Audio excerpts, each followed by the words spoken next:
কেকেআরে আবারও যোগ দিতে পারে ইংল্যান্ডের বিধ্বংসী ফাস্ট বোলার গাস আটকিনসন। হ্যাঁ ফ্রেন্ডস, গাস আটকিনসন যাকে এবছর আইপিএলের জন্য দলে নিয়েছিল কেকেআর টিম, কিন্তু সে পার্সোনাল রিজনের জন্য এবছর আইপিএল খেলতে সে আসেনি। তাই তার রিপ্লেসমেন্ট প্লেয়ার হিসেবে KKR team Sri Lankan fast bowler Dushmantha চামিরাকে দলে নিয়েছিল, কিন্তু দুষ্মান্তা চামিরা একটি ম্যাচ খেলার সুযোগ পেলেও সেরকমভাবে বল হাতে দাগ কাটতে পারেনি। তাই তাকে কিন্তু কনফার্ম রূপে কেকেআর টিম 2025 মেগা অকশনের আগে কিন্তু রিলিজ করে দেবে।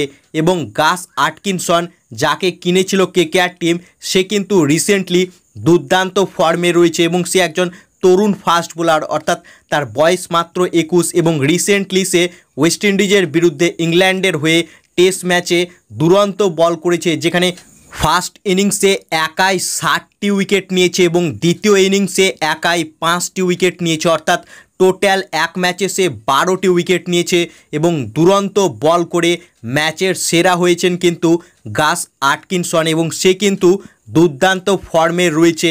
তাই যদি আইপিএল 2025-এ সে অ্যাভেলেবেল থাকে তাহলে তাকে কিন্তু আবারও কিনবে কেকেআর টিম। সো ফ্রেন্ডস, তোমাদের কি মনে হয় যদি গাস আটকিনসন আইপিএল 2025 খেলার জন্য অ্যাভেলেবেল থাকে তাহলে কি তাকে আবারও কেনা উচিত কেকেআর টিমের?